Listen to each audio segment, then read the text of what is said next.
Hello everyone. तो आज हम लोग डिस्कशन करेंगे जेनेटिक कोड्स का मॉलिक्यूलर बेसिस ऑफ इनहेरिटेंस में। सबसे पहले देखिए जेनेटिक कोड्स के बारे में हम लोग डिस्कशन करेंगे। During the replications transcriptions a nucleic acid was copied to form another nucleic acid. ठीक है, ये याद रखिएगा। जब रिप्लिकेशन होता है और ट्रांसक्रिप्शंस होता है तो एक न्यूक्लिक एसिड जो होती है कॉपी हो जाती है और फॉर्म करती है एक और न्यूक्लिक एसिड। ये पॉइंट आपको याद रखना है। जो प्रोसेस होता है इसको आसानी से कंसेप्चुलाइज करा जा सकता है। अब इस प्रोसेस में क्या होता है, the process of translation required to transfer of genetic information. ठीक है, ट्रांसलेशन में क्या होता है, ट्रांसलेशन प्रोसेस में क्या होता है, genetic information from A polymer of nucleotide. Nucleotide बना, ठीक है, न्यूक्लियोटाइड से हमने इन्फॉर्मेशन निकाली। कौन सी? जेनेटिक इन्फॉर्मेशन जो हमारे पेरेंट्स में से हम में आती है। ठीक, ये चीज़ याद करना है आपको। To synthesize a polymer of amino acid. Amino acid क्या है? एक प्रोटीन है। ठीक है। Neither does any complementary exist between the nucleotide and amino acid nor could any draw theoretically there exist a simple evidence. ठीक है, इसमें बहुत से सिंपल एविडेंस मौजूद हैं to support the notion change the nucleic acid were responsible for change in nucleo amino acid. इसका मतलब क्या होता है, बहुत से एविडेंस मौजूद हैं कि जब न्यूक्लिक एसिड का चेंज होगा तो रिस्पॉन्सिबल होगा change in amino acid in protein. ये आपको याद रखना, अगर ये न्यूक्लिक एसिड चेंज होता है तो अमीनो एसिड भी चेंज हो जाएगा। ठीक है, प्रोटीन में। Got it? तो ये पॉइंट आपको याद रखना है। अब हम लोग आगे बढ़ते हैं। इसको थोड़ा सा कॉम्प्लिकेटेड है, ज़्यादा लंबी वीडियो नहीं चलेगी। If determining the biochemical nature of genetic material and structure of DNA was very exciting the preposition and deciphering, decipher का मतलब यानी कि पता करना, फाइंड आउट करना, जेनेटिक कोड वर मोस्ट चैलेंजिंग।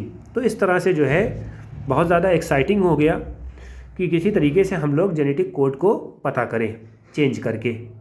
ठीक है। It is require involvement of the scientist from several discipline. अब इसमें जब ये बात पता चली तो कई लोग जितने फिजिक्स थे, ऑर्गेनिक केमिस्ट थे, बायोकेमिस्ट थे, जेनेटिक्स थे, उन लोगों ने अपनी अपनी थ्योरी रखना शुरू कर दी। ठीक है। अब यहाँ किसकी थ्योरी सबसे पहले आई? George Gamow. ठीक है, physicist who argued that there only four basis if only to code for the 20 amino acid. 4 basis के लिए जो होते हैं कोड होते हैं 20 amino acid and code should be constitute a combination of base. ठीक है, कोड क्या होना चाहिए? Code should be constitute, code को कॉन्स्टिट्यूट करना चाहिए एक बेस का कॉम्बिनेशन। और उन्होंने ये भी बताया कि जो भी कोड होते हैं वो 20 अमीनो एसिड्स के लिए होते हैं। Code should be made 3 nucleotide. Code जो होता है 3 न्यूक्लियोटाइड का होता है। ठीक है, और इसमें इन्होंने क्या कहा? 4 बेस है और 3 न्यूक्लियोटाइड है, तो कितना हो जाएगा? 4 × 4 × 4 कितना हो जाएगा? 64 हो जाएगा। 4 4 ज़ा 16, 16 4 ज़ा 64 होता है, राइट। तो ये 64 कोडोन्स हो जाएंगे, बेसिक यूनिट है। अब हम आगे बढ़ेंगे। Providing the proof codon was triplet. Codon जो होना चाहिए ट्रिपलेट होना चाहिए और मोर डांटिक task. Chemical method develop by the Hargobind Khorana. अब जो हमारे हिंदुस्तान के जो साइंटिस्ट थे, रिसर्च स्कॉलर, उन्होंने बात बताई कि भैया इंस्ट्रूमेंट इन सिंथेसाइज करेंगे RNA molecule with the defined combination of basis. ठीक है, आरएनए को मिलाएंगे किसके साथ? जो अलग अलग बेसिस हैं, होमोपॉलीमर्स के, कॉपी पॉलीमर्स के। ठीक है। फिर तीसरे साइंटिस्ट जो बोलते हैं Marshall Nirenberg, cell free system for protein synthesis. ठीक है, सेल फ्री सिस्टम जो होता है प्रोटीन सिंथेसिस के लिए, finally help to code to be decipher. ठीक है, ये चीज़ आपको याद रखनी। सेल फ्री सिस्टम जो होता है प्रोटीन सिंथेसिस के लिए होना चाहिए इस कोड को डिसाइफर करने के लिए। ठीक है, ये याद रखिएगा। Severo Ochoa enzymes polynucleotide phosphorylase was helpful for polymerizing RNA with defined sequence in the templates manner। ठीक है, तो इन्होंने ये भी बताया कि सेवेरो ओचा जो है एंजाइम जो है, एक कौन सा एंजाइम? पॉलीन्यूक्लियोटाइड फास्फोरिलेज। ठीक है, ये हेल्पफुल होता है किसमें, पॉलीमराइजिंग ऑफ आरएनए, आरएनए का पॉलीमराइजेशन जब करते हैं तब ये चीज़ हेल्पफुल होती है। ठीक है, तो यहाँ तक हम लोग पहुँच गए हैं धीरे से। अब हम लोगों को कोडोन्स दिए गए हैं जो 64 हमने बताए थे। ठीक है, इस किसके, वेरियस अमीनो एसिड्स के।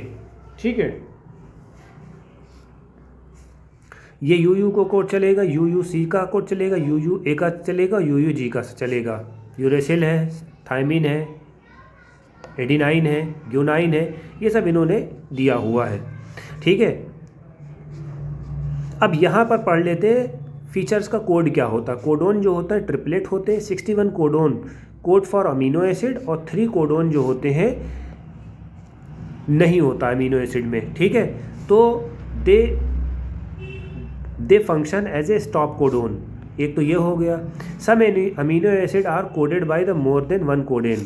ठीक है, कुछ ऐसे अमीनो एसिड होते हैं जिनका कोड होता है एक से ज़्यादा कोडोन, तो इसी को हम क्या बोलते हैं, डीजनरेट कोडोन बोलते हैं।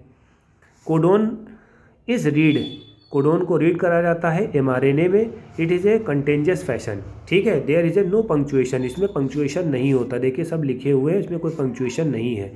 ठीक है, कोड जो होता है यूनिवर्सल होता है, बैक्टीरिया टू ह्यूमन, यानी कि हर इंसान में होता है। अब जैसे यू दे दिया गया है तो इसमें फिलेनाइल दिया है, तो फिलेनाइल का मतलब क्या होता है, PHE। अब देखिए इसमें PHE लिखा होगा, ये देखिए ये PHE लिखा हुआ। ठीक है,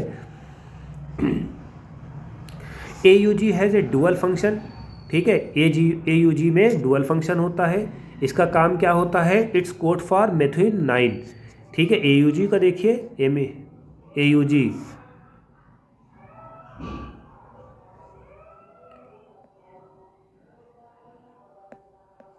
ये। ठीक है, तो ये इन्होंने बताया है। ठीक है, UAA UAG are stop terminating codons. UAA UAG, UAA कहाँ है भैया, देखो UAA UAG ये स्टॉप कोडोन है। ठीक है, ये चीज़ आपको याद रखना है, ये चीज़ आपको थोड़ा सा ध्यान में रखना है। इसको चार्ट एक मरतबा देख लीजिएगा ताकि वो चीज़ें समझ में आ जाए। ये क्या होता है, it following the sequence of nucleotide and mRNA। ठीक, अब हम बात करते हैं म्यूटेशन के बारे में। अब हम बात करेंगे म्यूटेशन के बारे में। In relationship between gene and DNA are the best understood. Mutation and genetic codes, the relationship between the genes and DNA best understood by mutation. Mutation का मतलब क्या होता है, चेंज होता है बेटा। ठीक है, जो अरेंजमेंट होता है वो डिलीशन हो जाता है या एडिशन हो जाता है, उसकी वजह से जो सेट्स होते हैं वो चेंज होने लगते हैं। ठीक है, effect of the large deletion and rearrangement of the segment of DNA easy to comprehend. It is a result loss and gain of gene. ठीक है, जीन्स कम हो जाता है या ज़्यादा हो जाता है, इसी वजह से म्यूटेशन हो जाता है। Sorry, classical example of the point mutation is a change single pair base. ठीक है, for beta globin change that result change in the amino acid. जब ये चेंज करेंगे तो अमीनो एसिड में भी चेंज होने लगेगा। ठीक है, इसके वजह से बीमारी भी हो सकती है। कौन सी, सिकल सेल एनीमिया सॉरी। ठीक है, सिकल सेल एनीमिया बीमारी हो सकती है। अब effect of the point mutation that insert and deletion क्या होता है, a base structural gene can be better understood and following simple. ठीक है, एक हमने स्टेटमेंट ले लिया 3 लेटर का जेनेटिक कोड्स का, रैम है, हैश है, रेड है, कैप है। ठीक है, if we inserted between HAS, ठीक है, HAS के बीच में और रीड के बीच में, HAS और रीड के बीच में, HAS और रीड के बीच में हम क्या लगा देते हैं, B का इस्तेमाल कर लेते हैं। जब B का इस्तेमाल होगा, ठीक है, तो B यहाँ पर आ जाएगा, D हट जाएगा। ठीक है, ये चीज़ हो गया, समझ रहे हैं। अब देखिए इसको ऐसे समझिए, अगर इसमें यहाँ पर कुछ इंसर्शन हो गया है तो हैश रहेगा, हैश के बाद रीड आ जाएगा, रीड के बाद कैप आ जाएगा। ठीक है, अब जैसे मान लो कि हैश और रीड के बीच में हमने बी लगा दिया तो बिरी हो जाएगा, डी इधर चला जाएगा और पी चला जाएगा। ठीक है, पी अलग हो गया, समझ में आया। इस तरह से होता है। If we now insert 2 letter at the same place, 2 letter भेज दिया, ठीक है, 2 लेटर भेज दिया तो हमने 2 लेटर को हटा दिया, तो इस तरह से 2 लेटर हट गए। रैम है as it is note down कर देंगे, हैश है as it is note down कर देंगे। हमें रीड के बीच में 2 लेटर को रखना है, तो रीड के बीच में हमें 2 लेटर को रखना है। बी आई को हमने जैसे मान लो रख दिया, तो बी आई आर हो गया, ठीक है। तो आर है, ई डी कहाँ चला जाएगा, दूसरी तरफ शिफ्ट हो जाएगा। ई डी कहाँ चला जाएगा, दूसरी तरफ शिफ्ट हो गया, ठीक है। अब तीसरा क्या था, डी था, ठीक है, डी तो ऑलरेडी एक है, ठीक है, तो यहाँ पर क्या हो जाएगा, सी हो जाएगा, ठीक। और ए किसके साथ चला जाएगा, ए पी के साथ चला जाएगा। इस तरह से होता है। 3 लेटर अगर जोड़ देंगे तो ये पूरा चला जाएगा, कैप पूरा चला जाएगा, ठीक है। ये चीज़ आपको याद रखनी है। अब देखिए 3 लेटर जब हमने जोड़े तो हमने क्या करा, रैम हो गया, हैश हो गया, बिग है, रीड की जगह हट गई, बिग आ गया, ठीक है। रीड के बाद कैप आ गया, ठीक है। तो ये चीज़ आपको याद रखनी है। 1 2 3 4 5, 5 आ गए, यहाँ 4 थे या 5 आ गए, या बिग स्टेटमेंट हो गया। तो ये चीज़ आपको थोड़ा से ध्यान में रखना है, ठीक।